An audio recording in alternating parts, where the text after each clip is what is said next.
Perkenalkan, saya Jasper Balangga Diwaksa. Saya Agnes Seratia Sika. Saya Ziva Nawisia Talita. Saya Sri Tabila Larasati. Saya Ismandiar Al-Khalifi. Kami kelompok 1 akan mempresentasikan mengenai kerajaan Samudra Pasai. Terima kasih.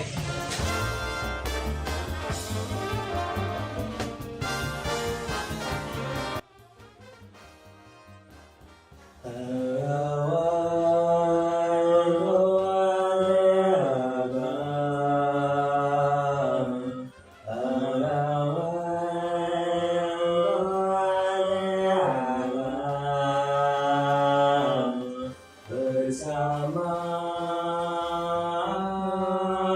kami mengenali kerajaan Islam. Senari siakoka, senari nari, senari siakoka, senari nari, Samudra Pasai namanya, terletak di provinsi Aceh.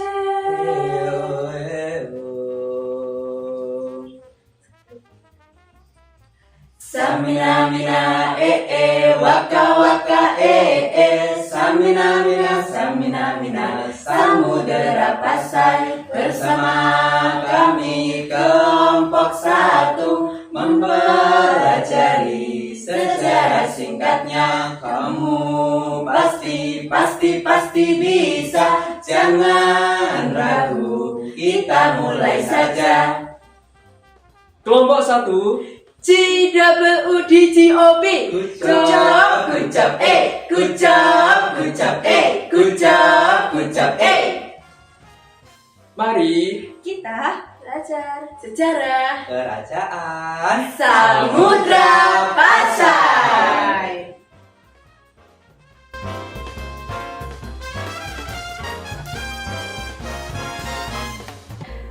Kerajaan Samudra Pasai merupakan salah satu kerajaan Islam paling awal yang berdiri di Indonesia. Kerajaan ini berkuasa selama kurang lebih 3 abad, dari abad ke-13 hingga ke-16 Masehi. Samudra Pasai berada di Sumatera, tepatnya di wilayah Kecamatan Samudera, Kabupaten Aceh Utara. Karena lokasinya yang strategis di pinggir Selat Malaka, kerajaan ini kerap disinggahi kapal-kapal dari kerajaan luar. Seiring waktu, Samudra Pasai berkembang menjadi pusat perniagaan dan pusat perkembangan agama Islam yang penting di zamannya. Para saudagar dari India, Tiongkok, Siam, Arab, dan Persia mengunjungi Samudra Pasai untuk membeli lada, kapur barus, dan lainnya. Kerajaan ini pun tercatat menjalin hubungan diplomatik dengan India dan Tiongkok.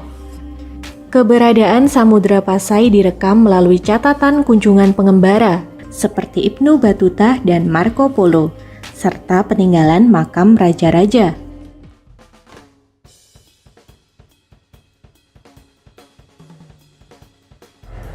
Nah, sekarang kita bahas tentang letak geografis dari Kerajaan Samudra Pasai. Jadi, Kerajaan Samudra Pasai itu terletak di pesisir utara Pulau Sumatera, tepatnya di wilayah yang sekarang termasuk dalam Kabupaten Aceh Utara dan Kota Loksemawe di Provinsi Aceh. Nah, secara lebih spesifiknya, pusat kerajaan ini berada di sekitar daerah Samudra dan Pasai, yang saat ini dikenal sebagai kawasan Aceh Utara. Letak Samudra Pasai ini sangat strategis ya, karena berada di Selat Malaka. Apa sih Selat Malaka itu? Jadi Selat Malaka itu adalah jalur pelayaran internasional yang menghubungkan wilayah Timur Tengah, India, hingga Tiongkok. Selain itu, kerajaan ini juga berada dekat dengan muara sungai yang besar yang memudahkan akses dari pedalaman ke laut. Kondisi ini tentu sangat menguntungkan ya, karena hasil bumi dari pedalaman kayak lada dan rempah-rempah itu dapat dengan mudah dibawa ke pelabuhan untuk diperdagangkan. Nah, dari sisi batas wilayah, Samudra Pasai ini berbatasan dengan laut, yaitu Selat Malaka di wilayah utara, pedalaman Aceh di sebelah selatan, serta wilayah pesisir lainnya di sebelah barat dan timur. Lingkungan geografis yang berupa pesisir membuat Samudra Pasai ini berkembang sebagai kerajaan maritim yang kuat. Pelabuhannya ini sangat ramai disinggahi oleh pedagang dari berbagai bangsa seperti Arab, Persia, India, dan Tiongkok. Karena letaknya yang strategis ini, Samudra Pasai tidak hanya menjadi pusat perdagangan, tapi juga menjadi pintu masuk utama penyebaran agama Islam ke Nusantara.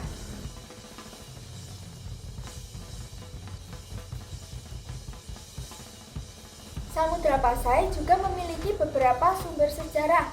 Yang pertama adalah makam Sultan Malik As-Saleh atau pendiri Kerajaan Samudra Pasai. Pada batu nisan makamnya terdapat tulisan berbahasa Arab yang mencantumkan nama beliau serta tahun wafatnya, yaitu 1297 Masehi. Tulisan ini menjadi bukti kuat bahwa Islam sudah berkembang di wilayah tersebut pada masa itu. Selain itu, bentuk dan ukiran batu nisan ini memiliki kemiripan dengan gaya dari Gujarat, India. Hal ini menunjukkan bahwa Samudra Pasai ini memiliki hubungan erat dengan para pedagang Muslim dari luar negeri, khususnya dari India dan Timur Tengah. Sumber yang kedua adalah mata uang yang digunakan, yaitu dirham. Dirham yang digunakan di Samudra Pasai ini terbuat dari emas dan bertuliskan huruf Arab. Pada beberapa dirham terdapat nama sultan yang berkuasa pada saat itu. Hal ini tuh menunjukkan bahwa kerajaan ini sudah memiliki sistem ekonomi yang maju dan terorganisir serta aktif dalam kegiatan perdagangan internasional. Penggunaan mata uang juga menandakan bahwa perdagangan di Samudra Pasai pada saat itu tidak lagi menggunakan sistem barter. Sumber yang ketiga berasal dari catatan penjelajah asing. Salah satunya adalah Ibnu Battuta, seorang musafir asal Maroko yang singgah di Samudra Pasai pada abad ke-14. Dalam catatannya, ia menjelaskan bahwa kerajaan ini merupakan pusat Islam yang berkembang pesat dengan masyarakat yang menjalankan ajaran Islam dan rajanya yang taat beragama. Selain itu, Marco Polo, seorang penjelajah dari Venesia, Italia, juga mencatat bahwa saat singgah di Sumatera, ia menemukan adanya pengaruh Islam di wilayah tersebut yang menunjukkan bahwa Islam sudah mulai berkembang di daerah ini sejak awal. Sumber yang terakhir adalah karya sastra berupa Hikayat Raja-Raja Pasai. Hikayat ini tidak hanya menceritakan kisah para raja, tapi juga menggambarkan bagaimana masyarakat Samudra Pasai ini menerima dan menyebarkan agama Islam. Di dalamnya terdapat nilai-nilai keagamaan, budaya, serta kehidupan sosial masyarakat pada masa itu. Walaupun tidak semuanya dapat dibuktikan secara sejarah, hikayat ini tetap penting karena membantu memahami pola pikir dan kehidupan masyarakat di masa Kerajaan Samudra Pasai pada saat itu. Dari berbagai sumber tersebut dapat disimpulkan bahwa Kerajaan Samudra Pasai ini benar-benar pernah ada ya, dan berkembang sebagai pusat perdagangan sekaligus penyebaran agama Islam di Nusantara.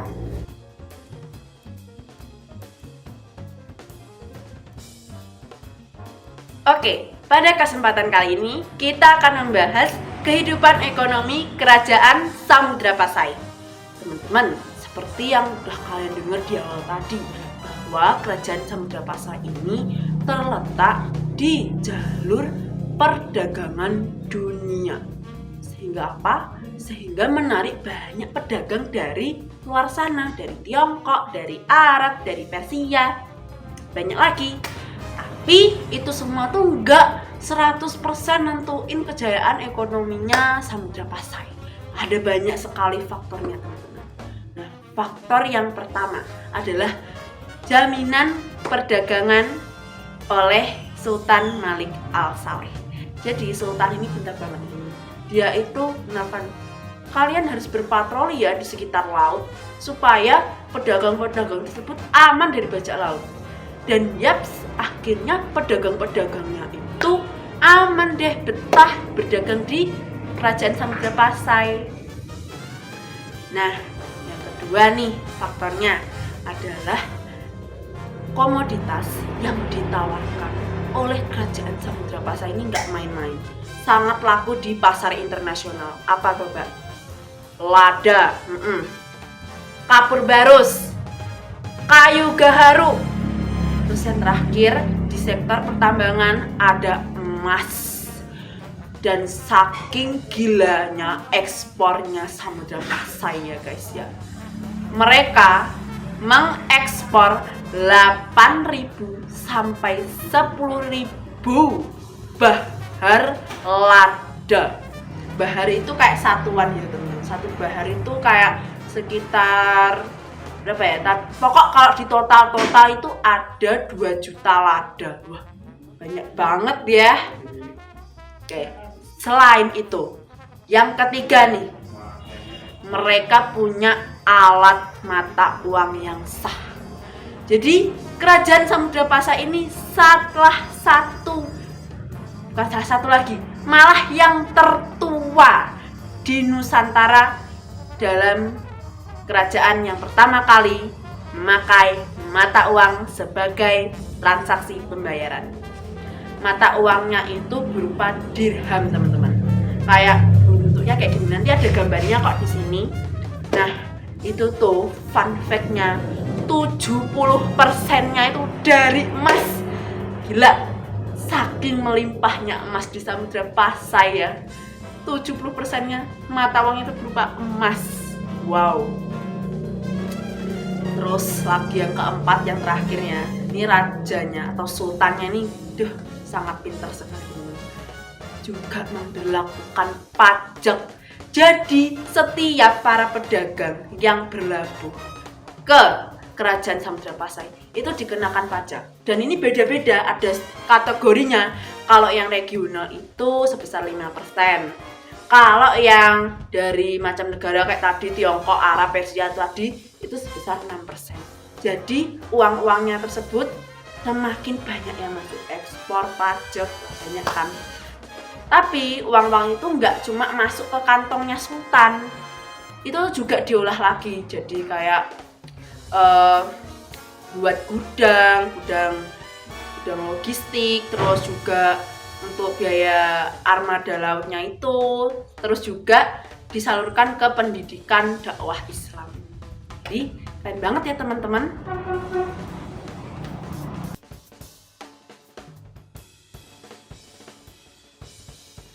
Baik, selanjutnya saya akan membahas mengenai kondisi atau kehidupan politik di Kerajaan Samudra Pasai.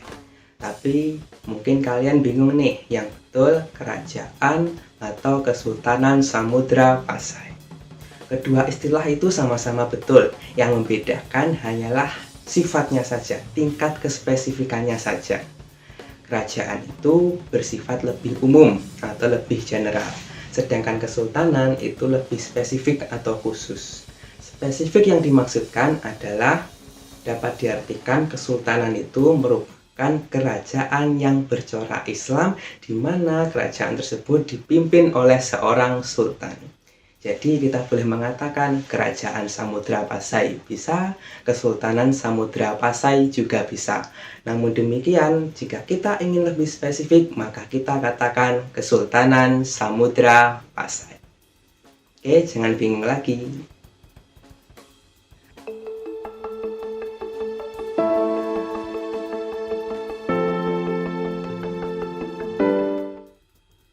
Baik, selanjutnya saya akan membahas beberapa poin-poin penting mengenai kondisi atau kehidupan politik di Kesultanan Samudra Pasai.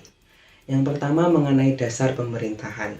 Dasar pemerintahan dari Kesultanan Samudra Pasai itu adalah hukum-hukum Islam. Artinya apa? Artinya Samudra Pasai itu melandaskan dan mendasarkan segala kebijakannya, segala aturannya, segala proses dan mekanisme pemerintahannya terhadap syariat-syariat Islam, tetapi tetap berbaur dengan tradisi lokal yang ada. Yang kedua, poin yang kedua merupakan hubungan diplomatik internasional. Jadi Kesultanan Samudra Pasai itu memiliki hubungan, memiliki ikatan dengan bangsa-bangsa asing. Yang pertama ada bangsa Tiongkok. Kesultanan Samudra Pasai itu memiliki hubungan yang sangat dekat sekali. Mengapa? Karena adanya hubungan dagang antara Tiongkok dengan Kesultanan Samudra Pasai. Terlebih lagi ketika Tiongkok itu berada pada masa dinasti Ming. Tercatat bahwa utusan-utusan dari dinasti Ming, salah satunya adalah Laksamana Cheng Ho, itu tercatat bahwa dia singgah beberapa kali di Kesultanan Samudra Pasai. Selain daripada itu juga, Kaisar Yongle dari dinasti Ming juga itu pernah memberikan hadiah, ya, boleh kita katakan memberikan hadiah kepada Kesultanan Samudra Pasai berupa lonceng Cakrandonya sebagai simbol persahabatan antara keduanya. Selain dengan Tiongkok, Kesultanan Samudra Pasai juga menjalin hubungan baik dengan India dan Arab. Kenapa bisa begitu? Karena kembali lagi, karena Samudra Pasai itu berada di jalur perdagangan, sehingga sultan-sultan dari Samudra Pasai itu sering bertukar utusan antara dengan pemimpin dari Delhi dan Timur Tengah. Baik, sekarang saya akan masuk ke poin yang ketiga mengenai struktur kepemimpinan atau birokrasi dari Kesultanan Samudra Pasai. Jadi di sini akan membahas mengenai jabatan-jabatan apa saja sih yang ada di Kesultanan Samudra Pasai. Yang pertama tentunya ada Sultan itu sendiri, di mana Sultan merupakan penguasa atau pemimpin tertinggi dari Samudra Pasai itu yang menjadi pusat kendali sistem pemerintahan, mekanisme pelaksanaan dari Kesultanan Samudra Pasai. Yang kedua ada Nazim atau boleh kita sebut sebagai wazir. Itu merupakan boleh kita katakan sebagai Perdana Menteri yang bertugas menjadi penasihat utama Sultan. Yang ketiga ada Laksamana. Di Laksamana itu merupakan pimpinan Angkatan Laut. Hal ini sangat diperlukan sekali karena apa? Kembali lagi, Kesultanan Samudra Pasai itu bercorak maritim, ya, terletak di dekat dari Selat Malaka. Jadi peran Laksamana sangat dibutuhkan. Yang keempat, jabatan yang keempat itu ada Qadhi atau biasa disebut juga dengan Qadhi. Itu merupakan hakim yang bertugas menyelesaikan permasalahan keagamaan dan hukum di Kesultanan Samudra Pasai.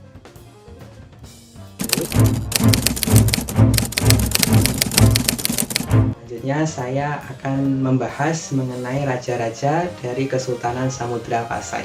Secara total sebenarnya pemimpin atau sultan dari kerajaan Samudra Pasai itu sendiri totalnya ada 11. Tetapi yang saya bahas di sini hanya 4, yakni Sultan Malik As-Saleh, Sultan Mahmud atau Sultan Ahmad Malik Az-Zahir II, yang ketiga Sultanah Narsiyah, dan yang keempat Sultan Zainal Abidin keempat. Baik, kita mulai yang pertama. Dulunya wilayah kerajaan atau wilayah Kesultanan Samudra Pasai itu merupakan dua kota pelabuhan kecil, yakni Samudra dan Pasai, yang kemudian oleh penguasa lokal bernama Marasilu pada tahun 1267 Masehi disatukan menjadi satu kesultanan, menjadi satu kerajaan yang kita kenal memiliki nama Samudra Pasai. Karena masuknya pengaruh budaya Islam pada tahun-tahun tersebut, Marasilu pun penguasa lokal tadi memutuskan untuk masuk Islam dan mengganti nama gelarnya, mengganti namanya menjadi Sultan Malik As-Saleh. Oleh karena itulah kita dapat menyatakan bahwa pendiri kesultanan atau pendiri kerajaan Samudra Pasai adalah Sultan Malik As-Saleh atau Marasilu tadi.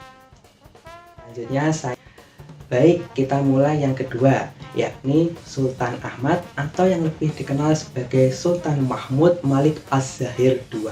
Pada masa kepemimpinannya, Kesultanan Samudra Pasai ini mencapai puncak kejayaannya. Ditandai dengan satu, Samudra Pasai menjadi pusat pembelajaran atau pusat studi agama Islam. Yang kedua, adanya kemakmuran ekonomi di mana perdagangan lada dan komoditas lainnya mencapai puncak kejayaan. Selain daripada itu, penggunaan koin emas atau yang disebut sebagai dirham itu mulai menyebar luas yang menunjukkan sistem ekonomi dari Kesultanan Samudra Pasai sudah stabil, sudah mulai berjalan dengan baik.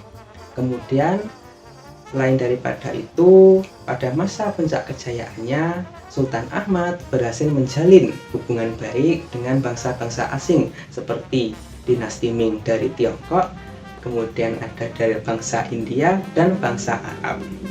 Kemudian pada masa kepemimpinannya juga, Samudra Pasai kedatangan penjelajah dari Maroko bernama Ibnu Battuta pada tahun 1345 Masehi, di mana catatan Ibnu Battuta inilah yang menjadi salah satu sumber sejarah dari kerajaan atau Kesultanan Samudra Pasai.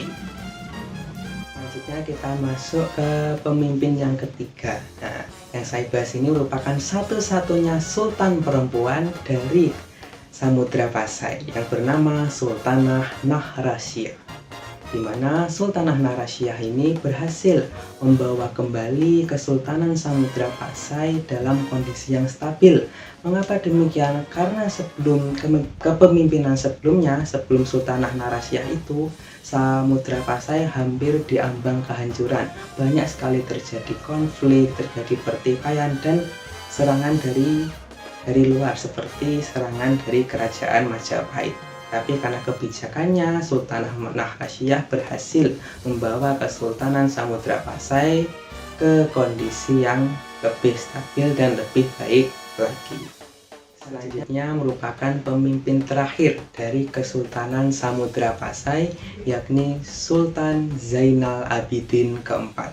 Pada masa kepemimpinannya, Samudra Pasai jatuh ke tangan Portugis yang kemudian melebur menjadi Kesultanan Aceh Darussalam. Jadi, kepemimpinan Sultan Zainal Abidin menutup masa kejayaan, masa kekuasaan dari Samudra Pasai, mulai dari abad ke-13 sampai abad ke-16, kurang lebih ya, sekitar 3 abad berdiri.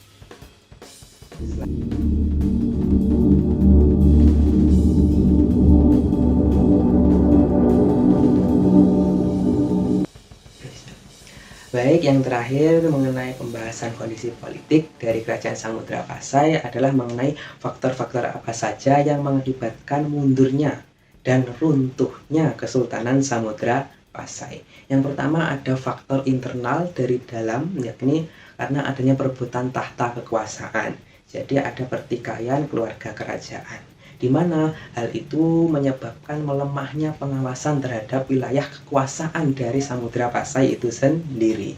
Kemudian yang kedua karena berdirinya Kesultanan Malaka. Malaka muncul sebagai pelabuhan baru yang lebih strategis daripada Samudra Pasai, yang menjadikan pedagang-pedagang dunia dari India, dari Arab, dari Tiongkok mulai meninggalkan Samudra Pasai dan berpindah ke Malaka. Selain daripada itu, Malaka juga mengambil alih peran Samudra Pasai sebagai pusat dakwah agama Islam di Nusantara. Untuk faktor selanjutnya mungkin karena adanya serangan dari kerajaan Majapahit pada abad ke-14, kemudian ada invasi dari Portugis pada tahun 1521 Masehi, di mana Portugis pada waktu itu berhasil menaklukkan Kesultanan Samudra Pasai. Dan kemudian pada akhir ketentuannya Samudra Pasai melebur menjadi satu dengan Kesultanan Aceh, di mana Sultan Ali Mughayat Shah merebut Samudra Pasai dari genggaman Portugis dan kemudian menyatukannya menjadi Kesultanan Aceh Darussalam. Baik, terima kasih, semoga mudah dipahami.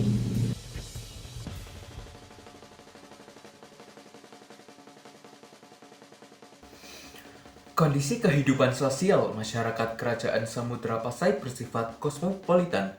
Hal ini ditandai dengan terbentuknya masyarakat multikultural di daerah pesisir, di mana terjadi asimilasi kebudayaan antara masyarakat lokal dan juga komunitas Arab, Persia, dan juga Gujarat. Dalam struktur sosialnya sendiri, Samudra Pasai menganut sistem yang menghormati kaum intelektual dan juga religius. Ulama memiliki posisi yang tinggi dalam hierarki sosial dan juga seringkali berfungsi sebagai penasihat politik untuk sang sultan. Selain itu, realitas sosial di Pasai tergolong progresif pada masanya. Hal ini dapat kita buktikan dengan kepemimpinan Ratu Naharajah yang menunjukkan bahwa akses terhadap kekuasaan politik juga terbuka bagi kaum perempuan berdasarkan atas kapabilitas.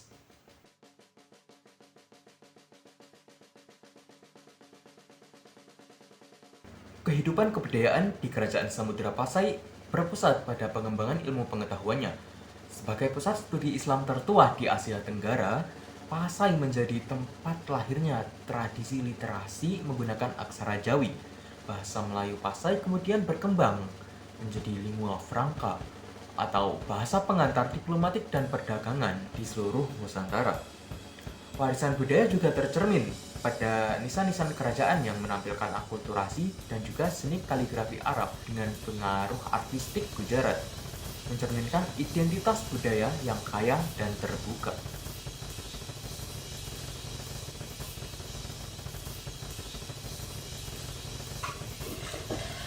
Nilai-nilai yang dapat dipetik dan diterapkan dari Kesultanan Samudra Pasai. Yang pertama, keterbukaannya terhadap perubahan. Samudra Pasai itu sangat terbuka bagi bangsa-bangsa lain seperti India, Cina, Arab yang ingin berdagang di daerah mereka. Nah, hal tersebut dapat kita terapkan di kehidupan kita itu dengan kita tuh harus terbuka terhadap ide-ide baru, teknologi, maupun budaya asing. Namun, kita tuh walaupun terbuka harus tetap menjaga identitas diri kita sendiri. Yang kedua yaitu tuh mementingkan pendidikan.